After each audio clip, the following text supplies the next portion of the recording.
आज जो पर्सनालिटी बहुजन टीवी पर चैट्स विद देव में आए हैं, मैं उनकी कुछ झलक आपको दिखाना चाहता हूँ। पिता सुंदर है तो सुंदरता है माँ, पिता दायां हाथ है तो बायां हाथ है माँ, पिता कर्मठ है तो जन्मदायी है माँ, पिता कर्मठ है तो जन्मदायी है माँ। धन्यवाद।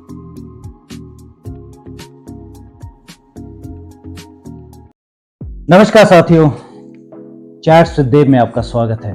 बहुजन टीवी ने आज मेरे सामने एक ऐसी पर्सनालिटी को रखा है, ऐसी पर्सनालिटी आज हमारे बीच हैं जो कवि भी हैं और जिनका योगदान एक बहुत बड़े किसान भी हैं और उनके पीछे बहुत बड़ी चीज़ है कि उनका जो जिस फील्ड में वो काम करते थे, मैं सब उनसे ही सारी चीजें जानूंगा कि वो क्या है, कैसा करते थे। पूरी इंट्रोडक्शन में पूरा उनका ही रखूंगा। पर वो उनका एक बहुत बड़ी चीज है कि वो ऐसे विषय पर बात करते हैं, ऐसे प्रवक्ता हैं, इस तरह के कवि हैं, इस तरह के उनकी विचारधारा हैं जो कि समाज के लिए बहुत जरूरी है। आज मुझे इस अपने शो पर, अपने टीवी, इस बहुजन टीवी पर उसको सब कुछ डिस्कस करना है।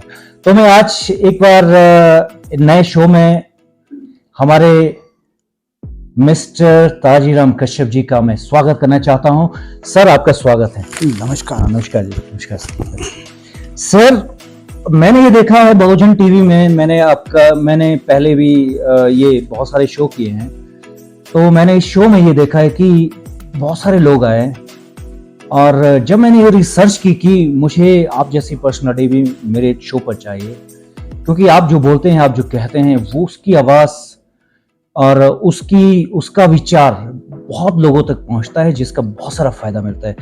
सर, मैं आपसे एक डायरेक्ट सवाल पूछता हूं कि आप जैसे आप जो हैं, आपकी जो सेवाएं रही हैं वो वन विभाग में रही हैं, ठीक है सर। तो आपका कैसा लगता है कि आप जो हमारे बहुत सारे डिफरेंट ये जो विभाग है, तो आपका एक अलग से ही है कि वन विभाग में आप किस तरह का कैसी सेवाएं देते थे सर? या थोड़ा ब्रीफ में बताइए सर। भारती जी, बहुत बहुत धन्यवाद। धन्यवाद जी।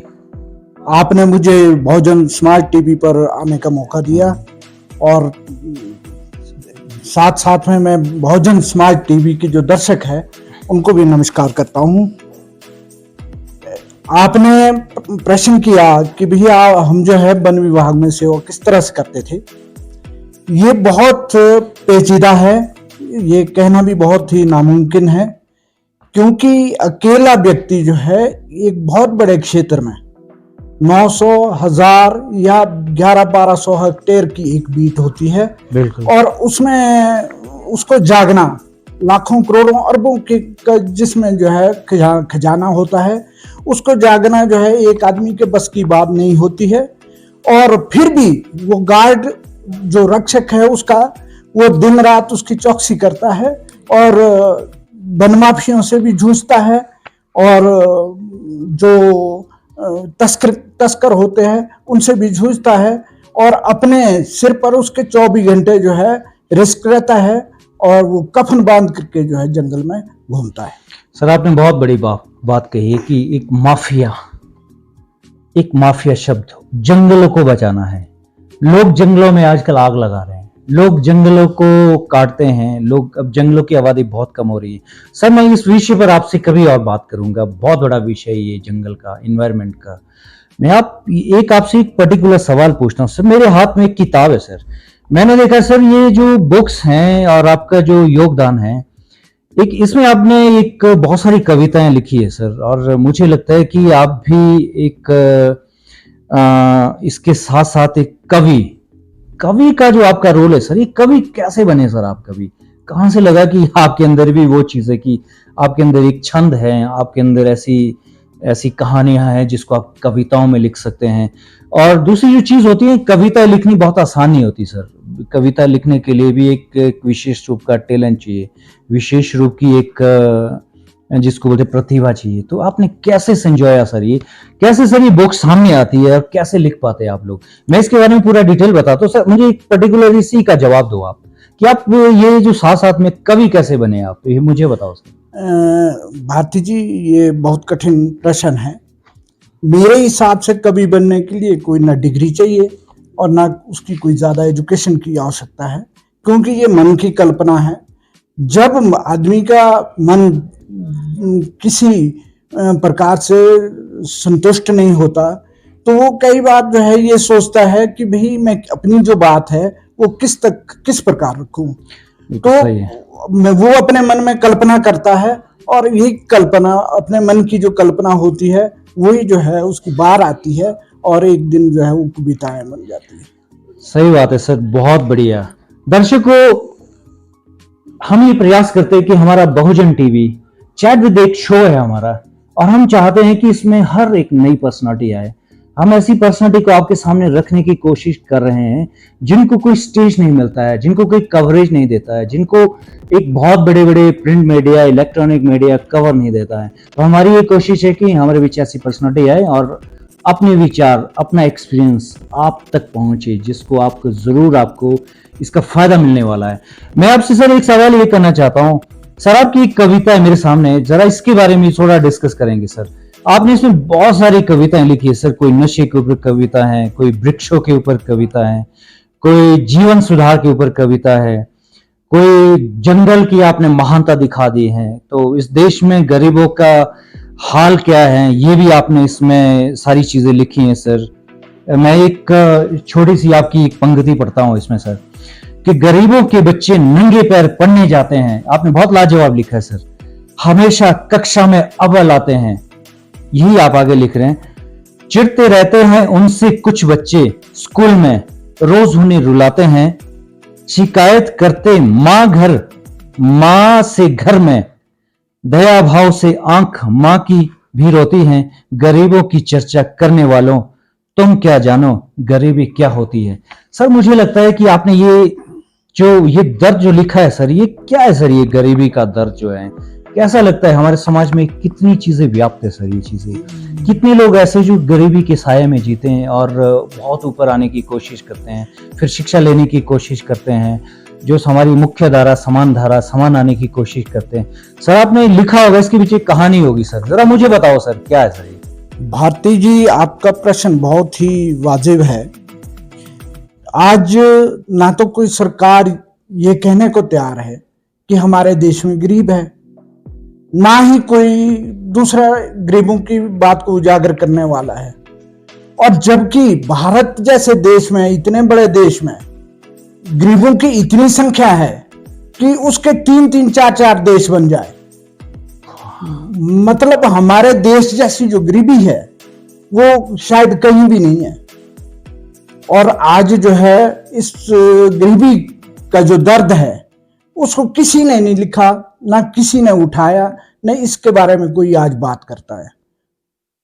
आज खुशियां हैं तो बहुत चंद लोगों में है, और अगर कोई ऐश और आराम की जिंदगी जी रहे हैं तो उनकी परसेंटेज बहुत कम है। अगर आप पूरे देश का आकलन करें तो हमारे देश में लाखों लोग अभी सड़कों पर सोते हैं, रहन बसेरों में रहते हैं, और उनकी जो हालत है वो बदतर से बदतर है। सर, मैं आपकी व्यथा को समझ सकता हूँ। आप इसीलिए कह रहे हैं, मैंने देखा है आप बहुत सारे ऑर्गेनाइजेशन में जाते हैं, बहुत सारी संस्थाओं से जुड़े रहते हैं, बहुत सारे ऐसे जो कि समाज के लिए कुछ काम करना चाहते हैं। और सर, थोड़ा सा विषय को हट जाते सर, थोड़ा सा विषय थोड़ा इस तरह से मैं इस किताब के बारे में आपको, मेरा फर्स्ट इंट्रोडक्शन है आपसे, मेरी आपसे फर्स्ट मुलाकात है। मैं नेक्स्ट में जब भी होगा मैं आपके ऊपर एक थोड़ी सी और रिसर्च करना चाहूंगा। मेरे पास एक लिमिटेड टाइम होता है, पर आपने एक चीज लिखी है सर, प्रेम के बारे में एक मुझे लगा यहाँ पर ना कि मैं 2 लाइनें पढ़ता हूँ। प्रेम आशा है जीने की, प्रेम शांति है सीने की। वाह सर, मैं अपने आप ही तारीफ कर रहा हूँ आपकी। प्रेम जब किसी से होता है, प्रेम के आंसू से वो रोता है। प्रेम है चाहत अभिलाषी, प्रेम है सुंदर मधुभाषी। सर, क्या सुंदर लिखा है आपने। प्रेम है सौंदर्य का स्वरूप, प्रेम उजाला खिलती धूप। प्रेम है एक छुपा विवाद, प्रेम है झूठा अवसाद। प्रेम आशा है जीने की, प्रेम शांति है सीने की। सर आपने जो यहाँ समा बांधा है इस कविता के अंदर सर, मुझे लगता है कि बड़े बड़े कवि भी तो ये चीजें हम लाना चाहते हैं। दर्शक, हम इस तरह की प्रतिभा, इस तरह की चीजें जो कहीं किताबों में खो गई हैं, जो कहीं ऐसी चीजों में गुम हो जाती है, हम चाहते हैं कि वो आप तक पहुंचे। तो सर थोड़ा सा बताओ सर, आप जब ये लिखा आपने क्या भाव है सर इसके? मेरा उन जो दीन दुखी है उनके लिए मेरा यही कहना है कि आप प्रेम से रहो और प्रेम से अपना आनंद प्राप्त करो। इसी कारण जो है मेरा एक छोटा सा संदेश था ये कि भी जो हमारा मन है वो अभिलाषी तो है, प्रेम भी करना चाहता है और करता भी है। वो प्रकृति से प्रेम करता है, वो अपने परिवार से प्रेम करता है, वो नदी झरनों से प्रेम करता है। प्रेम तो है ही ऐसा है कि भी उसकी कोई सीमा नहीं है। लेकिन जो प्रेम में जीवन बीतता है, मेरा ख्याल उससे बड़ा जो है कोई स्वर्ग भी नहीं है। सर लाजवाब सर जी, मैं आपकी कभी सर मिलेगा मौका मुझे सर एक पूरी किताब को मैं स्टडी कर, एक पर्टिकुलर सवाल मैं आपसे करना चाहता हूं सर आपसे। आज की स्थिति, जब आप 40 साल पहले जॉब में आए, जब आप 40 साल पहले अपने एजुकेशन सिस्टम को देखते थे, जब आप 40 साल पहले अपने समाज को देखते थे और 40 साल पहले आज कैसा देखते सर? क्या परिवर्तन है सर सोसाइटी की? मैं आपका सर ज्यादा टाइम नहीं लूंगा सर, एक थोड़ा सा मुझे बताओ सर इसके बारे में। भारती जी, जो ये प्रश्न किया आपने, ये बहुत अच्छा किया। बिना प्रेरणा के जो है कोई भी आगे नहीं बढ़ सकता। हमने अच्छे लोगों की संगत की। मैं ये चाहूंगा कि प्रत्येक बच्चा जिसने आगे बढ़ना है वो अच्छे लोगों की बातों का अनुसरण करें और अच्छे लोगों की संगत करें, उनको सुने, और वो उसके लिए जो है एक बहुत बड़ा मार्गदर्शन होगा। क्योंकि जो बुद्धिमान लोगों की संगत करता है वो हमेशा आगे बढ़ता है। बहुत जबरदस्त सर। चैट विद देव में सर आप हमारे शो पर आए और आपने बहुत सारी बातें हमको बताया, बहुत सारा जो आपका योगदान है, बहुत सारी रिसर्च है सर। मुझे इतना वक्त नहीं मिला कि मैं आप पर पूरी रिसर्च, नेक्स्ट में हम उम्मीद करते हैं कि आप फिर से हमारे शो पर आएंगे। सर मैं आपका बहुत बहुत धन्यवाद करता हूं कि आप चैट विद देव में आए और बहुजन टीवी के लिए आपने एक टाइम दिया। और मैं सर आपसे एक सवाल मेरे दिमाग में बार बार घूम रहा है सर। हमने ये सीरीज शुरू की है कि ऐसे लोग जो कहीं खो गए, छुप गए, ये हमारा मोटो रहता है सर। क्या हम इसमें क्या कर सकते सर? आप ये बढ़िया चीज है कि क्या चीज है सर? मैं बहुजन टीवी के प्रयासों की सराहना करता हूं। आप टीवी के माध्यम से या मीडिया के माध्यम से आप बहुत सारे लोगों को जो आज तक कभी कैमरे के सामने नहीं आए, उनके लिए जो है आप बहुत बड़ा संदेश दे सकते हैं। और उनकी जो अपनी एक आकांक्षा होती है कि भी वो समाज में कहीं भी उनकी गिनती नहीं होती, तो उनको आगे आने का मौका मिलेगा। और ये प्रयास आप जारी रखें। बहुत बहुत धन्यवाद। बहुत बढ़िया सर, आपका सहयोग हमें मिलता रहेगा, मैं ऐसी अपेक्षा करता हूँ। धन्यवाद सर, आप हमारे टीवी पर आए। मैं एक बार आपसे फिर से धन्यवाद करना। धन्यवाद सर। ऐसी कोई नई पर्सनालिटी आपके सामने होगी और सभी ने हमारे प्रयास की सराहना की। मैं सभी श्रोताओं का, सभी दर्शकों का एक बार फिर से धन्यवाद करता हूं। नमस्कार।